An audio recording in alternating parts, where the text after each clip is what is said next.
Hey, what's up, everybody, and welcome back. It's been a long time since I've made a video, probably a couple months now. The last one being that Islam Makhachev versus Charles Oliveira breakdown, right? And actually, I just got my first copyright strike for doing that. So I've gone through the channel. Unfortunately, I've deleted all of the breakdowns that I've done because if you get 3 copyright strikes, you're fucked. Like, they shut down your channel and any associated channels that you might try to open, right? You're off limit from doing those as well. And I definitely don't want to risk like the channel and stuff. And there is this like, obviously I know that like you're playing with fire a little bit with it, right? But I don't make money off of them. I don't profit off of them. And I thought that they were for like educational purposes, but I think the issue is still that like I was using too much of the content, right? So I don't know. I know that like the Weasel, right, does stuff like he uses frame by frame stuff as opposed to letting the image roll. Maybe that's where I'm going wrong. But I've seen Luke Thomas do stuff as well on the breakdown, similar to how I do them. He does them more in my style. I don't really know what like constitutes the fair use thing. I know it's all kind of gray area, but I do know that I don't want to get copyright strikes right now. So until I find a more effective way to get the breakdowns out, because I do want to promote them in an educational way. And like I said, I don't give a fuck about like the views obviously help the subscriber count and shit like that, but I don't make any money off of them, right? Because like you can't profit off of it if you do want to use the fair use argument. So I don't know. I'd like to continue to put those out in an educational format. I just have to find a more like, I don't know, acceptable way, I guess, to use the material if I can at all. So maybe that frame by frame stuff and explaining how the transition happened between or demonstrating it live myself, right? Like I practice enough that maybe I could. I don't know. My point is that they're on pause right now until I figure something out. So today we're going to be I've been doing these, inconsistently for years now too, right? That feels like the whole thing. Like I just said, it's been 2 months. And I always use these excuses of life getting in the way. And it's true, right? Like I have been teaching more often and stuff at jiu-jitsu, like taking over more classes. I'm busy teaching on Sundays, which takes up a large part of the day because it's like an all levels class, and I'm a fucking blue belt, right? Promoting, like I'm teaching this stuff so that white belts can understand it, really, like new people. But when there's a black belt in your fucking class, right? Because they're not the ones teaching. It's like you got to make sure your shit's on point, and that you got to kind of keep it like at an acceptable, digestible level, but you still want like blue belts and purple belts to take stuff away from it. So I don't know, man. It's like fucking like it's stressful sometimes developing lesson plans for stuff like that. Fundamentals is much easier, right? I just fucking put together a lesson plan for white belts. It's like, and they won't know this, but there's more leeway for me to make error as long as I get the major points across. So it's not as stressful, right? Like they don't know if I make a mistake when I'm teaching, but a black belt, a brown belt, a purple belt will. So I don't know. Taking that on has been a little bit more interesting and stuff. But either way, my point is that I need to find a way to sort of drill this into my day-to-day routine, right, where I'm doing this constantly and making this podcast consistently. Especially if I want to get out of like a 9-to-5 that I'm in right now too. There's that stacked on top of it that takes time up, right? So I don't know. Anyway, I'm just kind of filling you guys in on the gaps and stuff. Also traveling for the holidays and shit. Like I'm telling you all of these excuses, like I said, they're not, I should be pushing through and doing this consistently, but I need to find a rhythm. That's a goal of mine this year with this channel. I feel like I'm just juggling a lot of different things right now, and I need to start prioritizing this a little bit more. So anyway, a lot has happened, right? The most notable piece of news that we need to talk about is obviously the Dana White situation with him slapping his wife, right? And here's the thing. You can't defend him.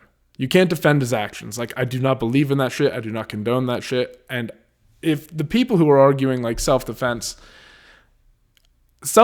in my opinion, is when you are facing a serious threat. If your wife slaps you in the face at a party on New Year's Eve, I'm not saying that what she did is right or justifiable by any means. I don't think that's a healthy relationship, right? Obviously something is wrong there, and it feels like if they're doing that in public, this happens frequently despite all of the stuff that they're putting out saying this is the first time. That's obviously what you would say, right? But if you resort to this in public, I don't care if you're drinking or not, it feels like this probably happens at home, right? And I know Dana White says, oh, my kids see everything, but like, do they really? Do they really? I don't know. I highly doubt that. Anyway, I'm not excusing what she did. Absolutely 100% wrong. But self-defense is not slapping her back and then slapping her again and then kind of like pushing her to the ground, right? Like that's not self-defense. You're not threatened. You're not in danger, right? There's like, you can use, it's like Dana White slapping her back. And I'm not saying that when you engage in self-defense, like it should be overwhelming, right? But that's what I mean. This isn't self-defense situation. Like if you're engaging in an actual act of self-defense, somebody comes up to you on the street, something happens unexpectedly, right? You're forced to defend yourself because you feel like you are threatened with a danger, right? You want to be overwhelming in those circumstances, right? You want to like get the job done and get the fuck out of there and put an end to it. Dana White did that essentially. He slapped her twice and pushed her to the ground. Like he had put an end to it. He met her with overwhelming force compared to what she did. And I don't see it as a self-defense scenario. Like your wife slapping you in public is not, and you hitting her back is not fucking self-defense. And he's not even defending himself. People keep saying this. He's not defending himself. I can't understand why people online are. The big question, I think, is whether repercussions should come down. And I think that we all know if this was anybody else in the entire, it feels like really because he's like tenured into the UFC so much and he's so responsible for its success, right? Like when you think about the NFL or the NBA, you don't think about the people like, you don't think about the people at the top as necessarily being responsible for the NBA getting to where it is or the NFL getting to where it is. Not that they don't have say or sway, but like Dana White's name is synonymous with the UFC, right? Like you cannot talk about the UFC and its success and its growth since he took it over without talking about Dana White. And his argument now has become, after he did a press conference, that his repercussions are that he has to live with this label for the rest of his life and that he shouldn't have to be punished because what's 30 days, stepping away for 30 days doesn't do anything to punish him, in his words. And if they get rid of him completely, it just hurts the fighters. And he's able to use that excuse because he's been so successful in turning the UFC into what it is. But now it's at a point where, when it first started, the reason, and rest in peace to Stephan Bonnar, the reason that the Bonnar versus Forrest Griffin fight was so important was because really what the UFC was fighting for at the time was public acceptance, right? Like Griffin versus Bonnar kind of springboarded it into the public's eye, and the more regulation that came out around it, the more it started to feel like a sport and not like so-called human cockfighting. The more elaborate that things got and the more skillful that things got and the more technique that we saw and the more rules implemented, the more that the public did start to accept it, right? I think we're past that point now. Like Dana constantly arguing that he is the right one to be making all of these calls for these fighters now is like, we're the only, he's right in the sense that we're the only one to ever see him do it. But how do you know that if you don't remove Dana, what Dana did, my point, is he got them past the public acceptance phase, right? And now they're making money. If you remove Dana, I don't think he's as important as he was fucking 10, 20 years ago, right? It's on ESPN now. You could let somebody else come in who maybe decides to be more transparent about contract negotiations about fighters. And say what you want. I don't give a fuck. Dana lies. Right? He's been caught lying several times about different things. I don't give a fuck what he says when he says, trust me, it's better for the fighters that we keep everything like close to the chest and private. No, it's not. Because when people and the public gets to see the contracts laid out for what they are in layman's terms, they will provide feedback, right? And they will put pressure on the UFC to pay more if things are not fair. The only reason that you want to keep things transparent in any way in situations like this is because it's benefiting you in some way. Right? You know that if you open up the floodgates to the public and people on ESPN are talking about it and this and that, and people start talking about what percentage the fighters are getting versus what the company is making, what Dana's making. Come on, son. No way.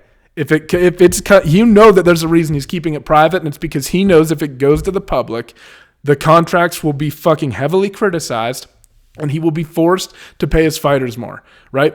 Just another that's what I'm talking about. Like shit like that. It's not like you can't prove to me that Dana is the only one that can help the UFC be successful at this point, right? There are other people, I think, who now that it has gained acceptance could run it very well, right? I don't have names specifically, but people who are from within the organization, Daniel Cormier always comes to mind because he's a fighter. But you got to think, man, he coaches kids wrestling. He's got a commentating gig, right? He's gone through his career. Like his life is pretty cushy now. Do you want to take on all the stress of being the fucking president? I don't know. I just know he's a good face for it. But the problem is that I don't think repercussions will come. Regardless of whether it's right, whether it's wrong, whether the UFC would be better or worse without Dana, which you can't prove. Like I said, you can't disprove it either. You can't prove that if Dana stays, it's better for the fighters, but you also can't prove that if he leaves, it wouldn't be better. You know? Like, he's the only one who's really been there through the UFC success. You have no other examples to really look at. It's undeniable what Dana White did for the UFC, right? But you have to wonder if, like I said, now it's in the public's eye. People want to see it. People want to watch it. It's on ESPN. The highlights are there. People come around to it, right? People get more exposure. Man, I just think more people are capable of doing the job now, and there might be things that... And he's also, you listen to him shut down ideas like adding more weight classes and stuff, because look at what happened to boxing, and I think that Dana has a lot of, like... I understand his hesitation there, honestly, but the problem with boxing isn't the number of divisions, in my opinion. It's the number of different organizations that you can win belts in. It gets very confusing on which one outranks this and which one's more important. Should I have this one? Do I want to have this? The UFC is just the UFC. Adding weight classes is only going to help people fight better, in my opinion, right? When you're fighting it, you're not having to cut so much weight, right? But there's like a healthy amount of weight to cut. If you can meet people in the middle there more, you'll have healthier athletes and better performances. He refuses to budge on stuff like that. And he comes around to stuff at a certain point, like women's MMA, for example, but it's like, what would have happened if he would have just got on board earlier, right? That's what I mean. I feel like he always says he's the only one who could like run it the way he does, but it's because he's the only one with the evidence. Like, I think somebody should get in there. I think things should be turned over to the public. Like, NFL contracts are always public. You know what I mean? The details are always being discussed. Clauses about their contracts get discussed on ESPN. It's like, we should be doing the same thing with fighter contracts and understanding that the most important athletes will be paid more, right? And they'll get more publicity. But also, it'll help your middle class get a bump because people will realize that there's more money that needs to be allocated. I don't fucking know. But the point is, I guess at the end of the day, the sad thing is not the point. Like, the sad thing is that Dana White will not get in trouble for this. He will not be forced to step down. No matter how much public pressure you keep on him, he's always going to just keep plowing through it. He's still doing his fuck it Fridays. He's going to continue doing business as usual until the public eventually gives up on this, right? And you can say that we don't have to and that we don't ever have to let it live this down, but at some point it will... He knows it will phase out if he just keeps doing what he's doing, and that the criticism will slow down. People will stop asking about it so often at press conferences because they'll want to move on to the fights. He'll get attitude and be like, can we fucking move on from this at some point, right? Like, after saying, by the way, that he'll be labeled as this forever, this is his punishment, then he'll say, don't fucking bother me with it anymore. It's not my punishment anymore. I'm just telling you guys how this is gonna play out, right? Like, he'll eventually want to not be criticized for it every more at any conference, or he'll say he doesn't have to ask questions about it. And then in his eyes, he's washed his hands at it. It's gone. It does. It just disappears into nothing. It fizzles out as just a thing that he did once, right? I'm telling you, that's just how it's going to happen because it's Dana fucking White. Anyway, I digress. Another interesting piece of news that I want to talk about is the James Krause situation, right? So more details have come out about this. I read an article by MMA Junkie today saying that basically Krause was working as an agent, right, or an intermediary for an offshore betting company. I think it was called something weird like ABC Betting. I'm trying to pull up the article here. abcbetting.ag since at least 2019, right? He was accepting money. Basically, people would pay him, place their bets, and he would, again, act as the intermediary between the offshore booking. He was accepting payments via, like, Venmo and stuff. Like, which doesn't make a whole lot of sense because you know for a fact that you're going to have your transactions recorded, right? So, anyway, the thing that kind of kicked this off was Derek Minner, I believe, was the fight. I'm reading through the article here. Yeah, he was released from his contract. Basically, there was a couple months ago, there was a fight, right? And there was Derek Minner versus, I forget who the fuck it was. Derek Minner suffered an injury leading up into the fight, and James Krause knew about it. And there was a massive line move in favor of Derek Minner's opponent, right? So Krause has inside information on what's happening, and he's leveraging it to go place bets with an offshore bookie. And Derek Minner there's, I guess, speculation that he potentially threw the fight, right? Lost in the first round. And then you could start leveraging that and that inside information to make more money than you're making on the fight. Like, what if Derek Minner was able to bet so much money that it was just worth it for him to go in there and lose? He would make more if he just went in there and threw the fight than if he won. And he's injured anyway, so who cares? He made it to the fight. Why not do it? I guarantee you it's something like that happened, which is fucking crazy. But this is why you see the UFC come out and start to ban gambling altogether with its fighters, right? They're like, all right, until we maybe come up with a more elegant solution. I hope this is the case, because there should be certain scenarios. I think bettors should be allowed to bet on themselves, or fighters should be able to bet on themselves to finish, because whatever, it's on the other person to stop that from happening. It's a little sketchy if somebody bets on their opponent, right? But why shouldn't you be able to bet on yourself? But stuff like this is why I think until they come up with a more elegant solution, there's an outright ban, right? So my hope is that they're working to come up with things that are like rules or stipulations that allow you to maybe make money by placing bets on yourself, right? That makes sense to me. I don't see why that's not allowed. Or for your team to place bets on you. Why the fuck can't you do that, right? Like, you can say of all the insider information you want, but as long as you're not like, I don't know. I guess that you might hear things in whispers if you're in that community from other camps and about what this guy's doing and what he's getting. I don't know. It does get sketchy. But if you're betting on yourself, I don't see a problem with it so much. But, man, this is a pretty crazy issue. You know what I mean? Like, and it does, I don't know. Not good. Not good, right? It kind of creates this bigger problem of like, these are the things that can happen, though, that can slip through the cracks. Like, people will find loopholes. So I think they just said, for right now, we're shutting it all down.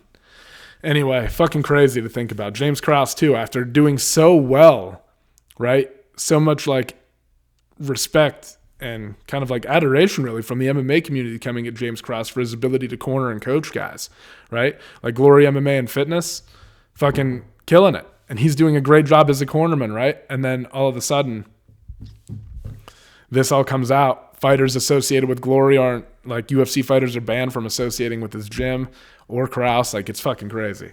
Anyway, let's move on and start breaking these fights down. First, though, I do want to take just a few seconds to talk about UFC on Prime Video 6 tonight, right? Superbond versus Alazov. That's going to be a kickboxing match, right?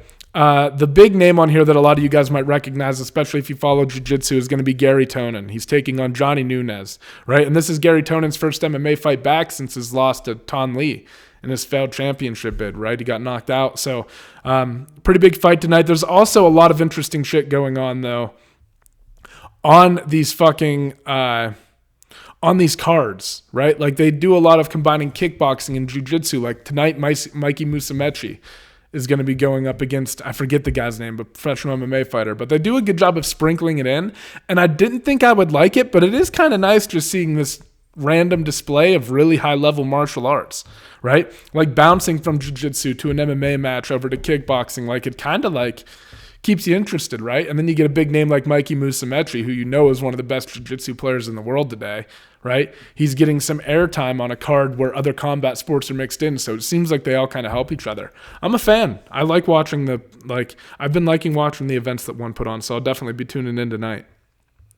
But I want to move on and start giving my predictions and picks for this Strickland versus Imavov fight tonight. Or tomorrow night, I'm sorry. And originally, this was supposed to be Nassourdine Imavov versus Kelvin Gastelum. And Gastelum's out, I believe, with an injury. I saw a picture of him. It looks like his mouth was all fucking busted up, so he's injured. He's out. Sean Strickland steps up on short notice, and they make it a catchweight bout. I believe at 205 pounds, they're basically fighting at light heavyweight. Strickland, actually, I just saw weighed in at 204, and Nassourdine Imavov weighed in at 194. So a 10-pound difference there. So that's definitely something to keep your eye on, right? And going from fighting for Imavov, this is a big shift in opponents. Going from fighting an undersized middleweight to fighting a guy who just weighed in at 204, a big middleweight. That's a big fucking difference. So, you know, it's going to be interesting to see how Imavov deals with the change in opponent. But there's a couple good fights on the prelims, right? You got Abdul Razak Al Hassan fighting Claudio Ribeiro. Nick Fiore versus Mateusz Rebecki. Carlos Hernandez versus Alan Nascimento is a pretty good fight. I like Nascimento in that one. But there's a few good fights on the prelims. But we're going to start breaking down the main card. And the first fight is Raoni Barcelos versus Umar Numargomedov, the cousin of Khabib. And so far, throughout his UFC career, he's been pretty goddamn successful, right? He's 15-0 overall. And really, it's interesting because he has this crazy style on the feet where he's extremely fluid, but he throws a lot of kicks out there, a lot of question mark kicks. You'll see him throw like push kicks or almost like teep type like actions to the face, right? Mixes his body kicks up well. And he has great wrestling. And when he's able to get on top, probably not as good at actually getting the fight to the mat as somebody like Khabib was, obviously, right? But once he gets it there, he's amazing at, like, he slices through people's guards. He's constantly threatening with submissions. He takes the back, right? He knows how to control and maintain top position. He has a very good base. His grappling, once he's on the ground, is outstanding, right? Like, pretty fucking incredible. And he just has this knack. He just has a knack for positioning, right? Like, he knows where he needs to be. He knows how to get his opponent's hips moving one way, and then he slices back across the grain to pass guard. He threatens, like I said, with submissions, and he's very good on the feet, and he stays pretty defensively sound, right? He's going up against a guy in Raoni Barcelos, on the other hand, whereas Umar likes to throw a lot of kicks. Raoni's primarily a boxer. Not that he won't throw some kicks up there sometimes, right? But primarily he likes to box. And he likes to look for counters and stuff, and I don't think that his counters are going to be as readily available in this fight. And, Umar's a guy who he's okay moving backwards, right? He's okay, he kind of like rolls his shoulder back, kind of like keeps his shoulder forward as a defense, moves backwards, throws his right hook out there to defend, right? He's a guy who is comfortable moving in that direction, and I think that might get frustrating for a guy like Raoni because it's going to be hard for him to find the range with just his punches, right? So that's the first layer of problems that I think Raoni's going to run into. The second is I don't see a scenario where, despite how good of a wrestler Raoni Barcelos is, he's a 5-time Brazilian world champion, right? I know he's got a good wrestling background. I can't see him being the one controlling things from top position in this fight, right?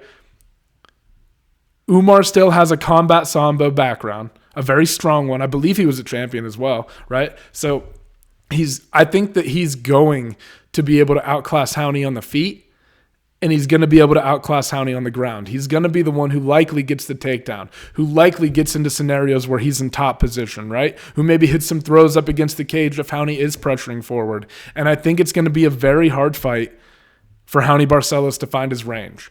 Normally in matchups like this, like a good example would be Giga Chikadze versus Calvin Kattar. A lot of the times I favor the person who uses their hands more because it's not quite so exhausting, and that might be the case for Raoni, but there's a difference in the way that Giga Chikadze throws these big roundhouse kicks with big movements that take big energy, and the way that Umar Numargomedov, first off, he's lighter, right? He's obviously weight classes lighter, which helps a lot with the cardio. But he's very light on his feet, and he just kind of flicks his stuff out there, and it just generates a lot of power. It's not like he's throwing everything into it. He's very in control of his movement, and he's very well conditioned, right? And he usually finds a way to get into top position and dominate the fight from there, right? So I think that he presents Raoni Barcelos with a lot of problems. That being said, it might be worth a small wager on Raoni Barcelos because and again, you don't talk about I don't know what the fuck's going on, like insider, whatever, like massive line jumps. Earlier in the week, Umar Numargomedov was at minus 700 and he suddenly jumped up to minus 950. And Raoni Barcelos is like a plus 650 underdog right now. So that probably gives you an indication, though, that somebody knows something, threw some money down on something, and this is a tough fight for Barcelos, as gifted and as talented as he is. I think Nurmagomedov just poses too many problems in too many different departments. He's going to be hard to hit on the feet, and I think he's the one most likely to control situations on the ground. So, I don't know. Bet at your own risk. I'm staying away from this one because of that line move, but plus 650 is still ridiculous. It's still a fight, and Raoni Barcelos is still talented, right? So, I don't know. But I thought that was interesting that the line moved so fucking much. Okay, next is Raquel Pennington versus Ketlen Vieira. And Raquel Pennington has really been on a tear lately, right? She's really kind of turned things around after her loss to Holly Holm, and she's rattled off 4 in a row. Marion Renault, Penny Kianzad, I know I'm pronouncing that incorrectly, Macy Chiasson, and Aspen Ladd, right? Now, This matchup against Ketlen Vieira is interesting because Ketlen Vieira is a girl who's very big for the weight class. She's very tall. She's very long. Her limbs are long. You can tell that she has like long arms. She's able to hit people where they're not able to hit her, right? So the question comes down, I think, in this fight to whether Ketlen Vieira can control the range, because Raquel Pennington is going to want to get in tight, make things nasty, closes the distance with those Superman punches.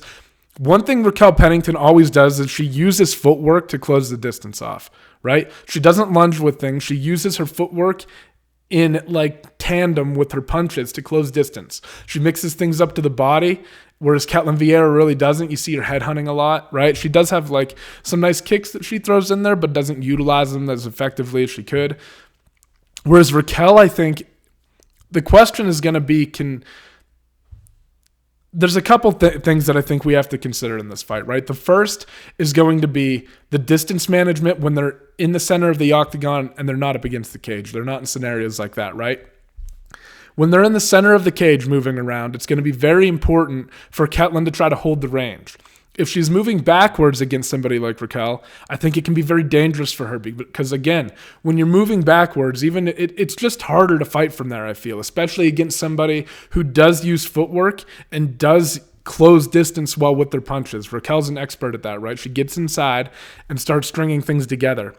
I think it's going to be very important for Ketlen to not start moving backwards, and she has to constantly be circling off and controlling the center of the cage, getting her shots off and keeping Raquel at bay, right? If Raquel starts getting Vieira on a line, so to say, and getting her moving straight backwards, then we start ending up against the cage. And this is where things get really interesting. This is the second part I think that's important to consider.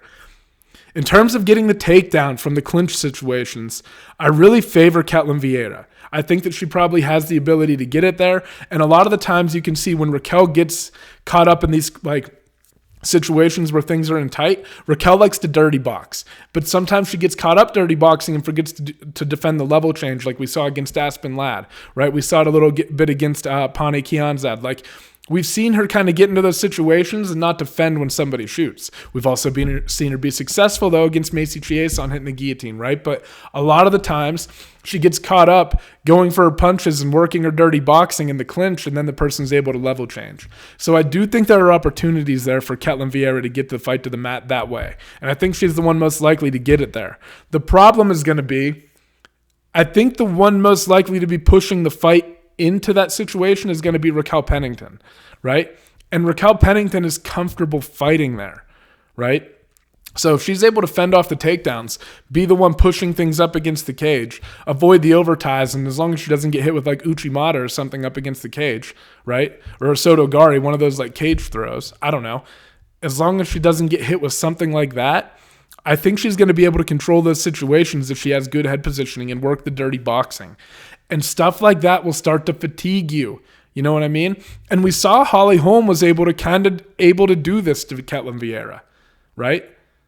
Holly Holm was able to do this at certain points in the fight, and Holly isn't quite as active with her boxing and the clinch and stuff as Raquel is. Raquel's much more willing to like take her hands off from being frames or like being hooked around her opponent to getting the boxing working. And she's also not afraid to attack the body, and Ketlen has a tendency to concentrate on the head when they're at space. The more I think about this fight and talk about it, the more I think I'm leaning towards Raquel Pennington to take this fight. I like the streak that she's on right now. She stayed relatively active. Last fight was in April of this year. Before that, December. She's got a good little rhythm going right now. And I think that we've seen too many moments from Ketlen Vieira where you are able to put her in the clinch. And I just think that Raquel will get busy there. And I think that the busyness and the volume that Raquel puts out from those scenarios leads her to victory. Now, if Ketlen is able to get the takedowns and such, right, and start establishing top position or control the center of the octagon with the striking like we talked about earlier, I think she has a chance to win this. I think this is a close fight. I just think that when I think about how it plays out, it's probably more inevitable that they end up engaging in close quarters, and I think that Raquel will stay busier in those situations. So I'm taking Raquel Pennington in this one. And the odds are pretty even, so I think she's a good bet. I'm probably going to throw like 2 units on Raquel Pennington. All right, moving on to Roman Kopylov versus Punahele Soriano. This is a good fight too. The matchmakers really do a fucking, good job when they put these fights together. And sometimes I wonder, do they even know like about all these little nuances in the fight. Like, for example, I always just think like, all right, these guys have the same exact record. They're 9-2, right? Punahele Soriano won his most recent fight, as did Roman Kopylov. But before that, they both dropped 2 in a row, right? Punahele Soriano to Brendan Allen and then Nick Maximov before moving on and picking up a win against Dalcha Lungiambula. I know I'm mispronouncing a lot of these names, guys. But then Kopylov did the same thing, right? After he had, who did he lose against? Carl Robertson. He got rear naked choked. And then I think he lost to Duraev.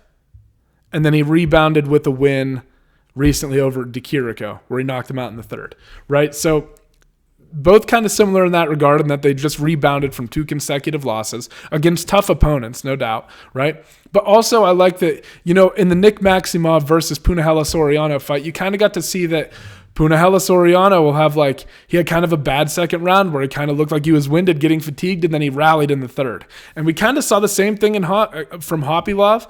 Granted, he got a victory in this fight, but when Kopylov, I don't know if I pronounced the K on that or not. Help me out in the comments. But when Kopylov kind of took the gas off a little bit and started to show some signs of fatigue against Alessio Dikiriko, and instead of wilting in the third, kind of like he did against Carl Robertson, right? He actually had a great third round. Right? Oh, and I'm sorry, the fight I'm thinking of is not fucking Maximov versus Puna. It's Puna versus Brendan Allen, right? Puna really got dotted up in the second round by Brendan Allen, and then the third was able to rebound and have a better round. So we've kind of seen these guys go through these waves where they get tired, and then they pick it up in the third, right? So I think that weirdly going through those dips and stuff and being able to rebound kind of helps you regulate your energy later on down the road. So I don't know, just interesting things to consider, that we've kind of seen these guys fatigue and then bounce back from that fatigue in these fights, right? So those are some things to consider there. I think that their cardio is going to be pretty evenly matched. I think the big difference maker in this one, right, is obviously the power from Punahele Soriano. And I think that while you don't see it from him too often, I think a really solid path to victory for Puna in this fight is to go the wrestling route. He definitely, if you look at the fight against Nick, God, I can't talk today. Nick Maximov. Maximov was definitely the one controlling the situations most of the time. But as the scrambles went on, the flexibility and everything from Punahele kind of helped him out. But he was able to reverse position, get on top, and start to get his own offense going a little bit at some points. But for the most part, it was just Maximov controlling the transition, staying on top, and keeping the work going, right? He was the offensive one. But you do get to see that he's clearly very competent in the wrestling department. The other thing that makes me kind of nervous for Kopylov in this fight is I think he's at a wrestling disadvantage, 1, but 2, the same way we kind of talked about with Ketlen Vieira and how it's important for her to not get put on a line, you can kind of put Kopylov on a line, right? You can kind of move him straight backwards. And if you see when Puna touches people, it hurts him. Obviously knocked out Dalcha, but even when he was hitting Brendan Allen, not with even clean shots in the first round, it off-balances you. And I think that when Puna starts throwing, it's going to start moving Kopylov back, and when he gets pinned up against the cage, if he's not relying on lateral movement throughout the fight, that's when the power shots start to land, and that's when takedown opportunities also open up. Because you're so concerned about the power coming up top, they level change underneath and get to your hips, right? I think that's the danger that Kopylov in this fight is kind of sort of similar in the sense that I think it's important for Kopylov, if he wants to win this fight, he has to control the center in the same way that Ketlen has to against Raquel, right? He has to be circling off, getting back to range. I think he has faster hands. I think he strings combinations together a little bit more fluidly, but I just think Puna has such a big power advantage and such a big wrestling advantage that at minus 150, it's hard not to take Puna in this fight, and it's hard not to take those odds. I think those are good odds. I think odds should probably be more like minus 200 for Puna. I think that stylistically, this is a very favorable matchup for Puna, right?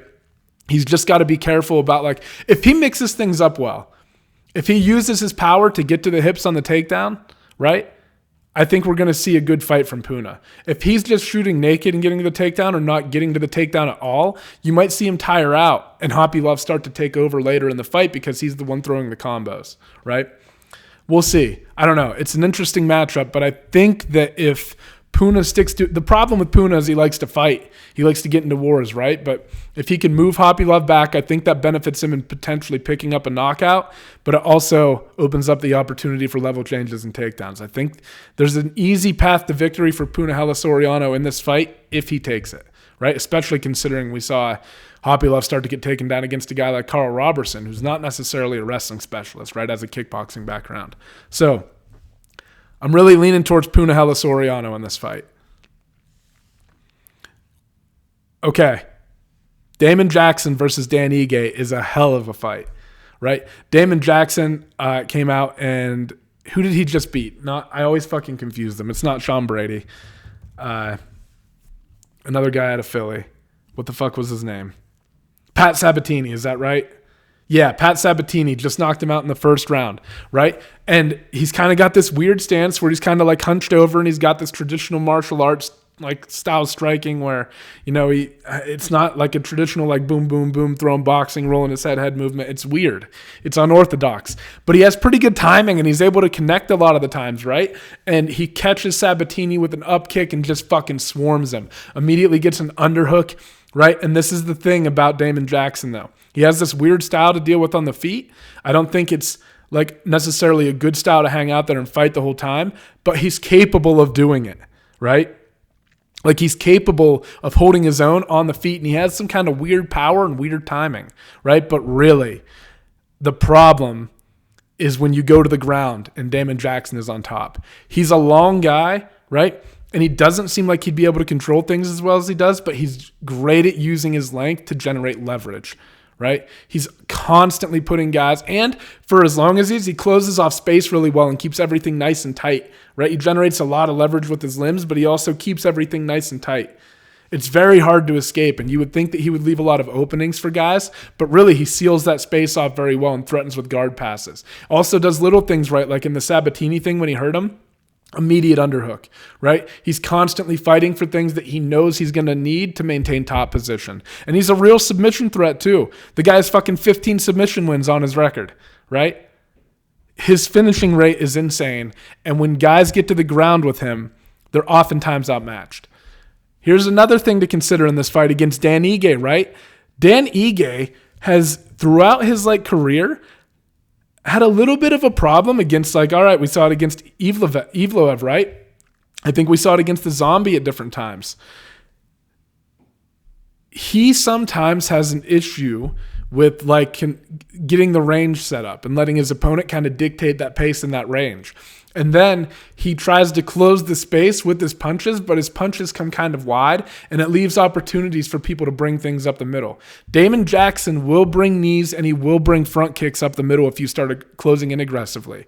And he's not going to be so worried about that space closing off between him and Ige because he's going to be confident on the ground. Now, I think the explosive advantage lies in the department of Ige, obviously.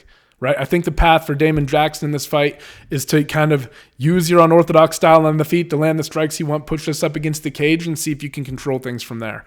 I think the longer that this fight stays on the feet, the more that it favors Dan Ige. I think that his style of striking, his explosiveness, is a massive favorable matchup overall against Damon Jackson, right? I'm taking Dan Ige in this fight. I think he has all the tools that you want to see to get it done. I think, like I said, his striking on the feet, it's a bad stylistic matchup, and I think it's going to be very hard for Jackson to get Ige to the ground. And I think Ige is going to be fucking strong, right? He's short. He's kind of stocky. You saw that against Emmett. He was able to hit some reversals and stuff. Ige's fucking strong, man. Ige's a problem, and he's tough. I think that this fight overall favors Ige. I think Ige is going to be able to keep it on the feet where he wants it, and I think he's going to be able to dot Damon Jackson up over the course of the fight, right? The problem is going to be if he starts running up the middle at things and not getting off at an angle before he attacks. Overall, he's going to have a speed advantage, though, and I think that I'm pretty confident in Dan Ige on this fight. I think I'm putting 2 units on Ige as well. I think he's at minus 115, but I'm picking him to win the fight, and I'm putting my money on him, too. Not that you should be taking fucking gambling advice from me by any means, but I like Ige. All right, let's move on and break down this main event real quick. So the main event, like we said, is no longer Kelvin Gastelum versus Nassourdine Imavov. It's Sean Strickland who's stepping in on short notice, and the fight gets bumped up to 205 pounds, right? It's a catch weight bout, but it's basically at light heavyweight. Strickland weighed in at 204. Imavov weighed in at 194. That's a 10-pound gap, and weight matters in fighting, and I understand that Strickland's coming in on short notice, but I guarantee you that motherfucker's not out of shape. I guarantee you that motherfucker is in shape right now. He spars constantly. I feel like Strickland is a guy who is just always going to be in fight shape because he's always actually fighting. I think he keeps his body moving in that rhythm, and I think it's why you see in a lot of his fights, when he's successful and he's not getting overwhelmed, right? Like, he is able to find his timing very fast. He comes out confidently and he starts working his jab, and once he sets it up, starts coming over the top, has a little bit of a tendency to headhunt, doesn't work the body as effectively as I think he could, but you will see that stuff from him sprinkled in throughout the fight. But he comes out, and the thing about Strickland, I feel, is like he finds his timing fast, right? It doesn't take him a lot of time. This is a completely different stylistic matchup for Imavov, right? For him, like going up against Gastelum, who's a short, undersized middleweight, to going up against Strickland, who is a very tall, more of a flat-footed guy. Like Strickland has good footwork, don't get me wrong. But Gastelum's kind of bouncing around a lot, using head movement to get in, right? Strickland really kind of oddly throws his punches more from his shoulders. He has good footwork, but he's not going to be moving near as much as Gastelum was. I think the one thing that Nassourdine does have in this fight is a big advantage in the variety department. I think that he has more weapons on the feet. He has a wider variety of attacks. He just has more things in the toolbox that he can draw from, right? But if a guy like Strickland, who has 5-round experience against a lot of good fighters, right? He has main event experience. He's gone 5 rounds against guys like Hermanson, against Cannonier, right? He has that high-level experience. He understands the pacing. And like I said, if he can get his timing going and start finding success, that's going to wear on you no matter how good your striking is, right? I think it's going to be very hard. This is a tough fight to pick. I think I like Strickland. I know that he's coming in on short notice, and I know that Imavov probably has the better technique everywhere. But this is still a fucking fight.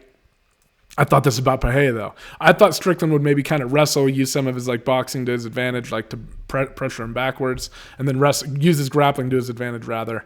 Use his boxing more to press up against the cage and take Punahele down. That obviously didn't shake out, right? But in this fight, Strickland might have more of an opportunity to do that. I mean, we've seen improved wrestling and stuff and ground control from Nassourdine, especially in the most recent fight against Buckley. He showed some good control there in the wrestling department. But Strickland's a very talented grappler as well. And that's a big element to consider in this fight, is that we have seen a tendency for Imavov to get pushed up against the cage by guys like Phil Hawes, right? By guys like Ian Heinisch. And clock eats away there. Granted, he beat Ian Heinisch, right? But we have seen him just kind of get pinned up against the cage and not really be able to get out of that position for a significant amount of time, and clock eats away. Somebody like Strickland, if he takes that path, might be able to use it. But the question is, does Strickland take that path, or does he stand and bang? This is a fucking interesting fight. And I just think that people underestimate Strickland a little bit, right? I think he's much better than some of his recent fights have shown. Like I said, his timing, he stays very defensively responsible. It's kind of hard to hit him. And he's not going to accept things from Imavov. I think this is the real reason that I'm like kind of leaning Strickland in my heart. I think that Imavov is going to kind of pick Strickland apart throughout maybe the first and second round. But Strickland finds his timing, and he's probably going to be connecting a little bit during those exchanges, even if he's not winning all of the exchanges or landing more frequently. But as this turns into a fight, and as the rounds start to wear on, and as it becomes who starts getting tired, Strickland is going to keep the fucking volume coming throughout the 3rd, 4th, and 5th, right? So if Imavov isn't able to get him out of there early, I think that Strickland has a very good chance to start getting things going, and once he starts rolling against you, it's very hard to stop, right? Once he gets a bead on everything and he starts really getting going, you know, I think you got a good fight on your hands here. And I think I like Strickland overall to come out on top. I think we'll see some success from Imavov early on, but as the fight starts to wear on, I think we'll see success from Strickland too. Like I said, it takes him like no time at all to get his timing down because of how frequently he spars. So once he gets it down, right, you're going to see him land. But I think Imavov has enough in the toolbox, like we talked about, to kind of keep variety coming at him early, outlanding him, hitting him with things that he's not expecting. And Sean's kind of landing more intermittently, but still hitting him.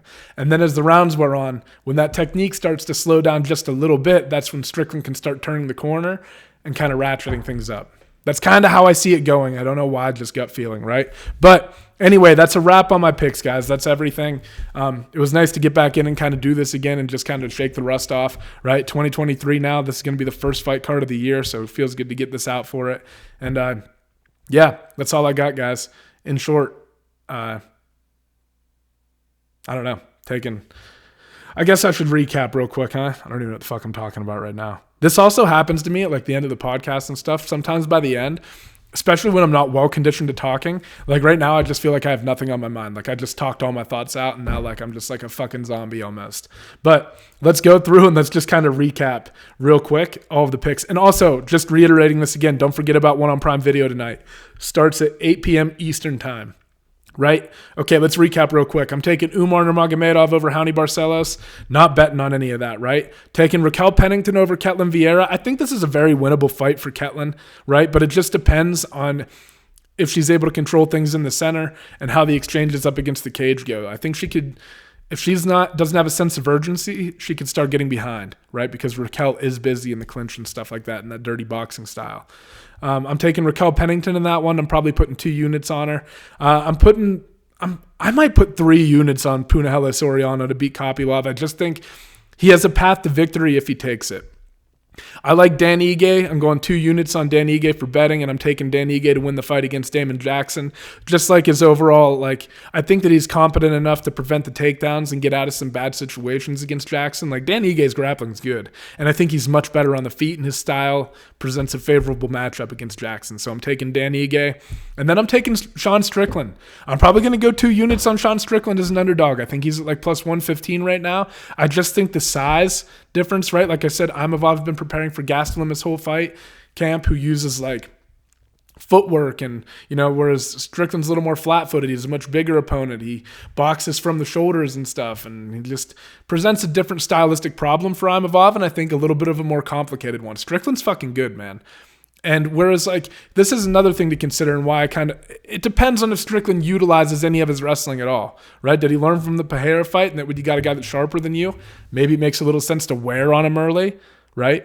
Maybe get him up against the cage. I just think there's avenues for Strickland to win. With Gastelum, he was the guy who, I feel like when Gastelum goes for takedowns against some of these guys at 185, he just does, he's capable of chaining things together, but I feel like he realizes how big they are and how much energy it takes, and he almost gives up on them before he continues the chain, right? That's just the feeling I get from some of the stuff. Like, he gives up on them prematurely because he knows about the energy expenditure that it would take to pull it off. Strickland is a bigger guy. He should be using this to his advantage, right? Like, he should be the one pushing Imavov up against the cage, wearing on him, trying to wear him out in those positions, and then letting his hands go later in the fight. That might also be a route we take Strickland take. I think he can win if they decide to just stand and bang.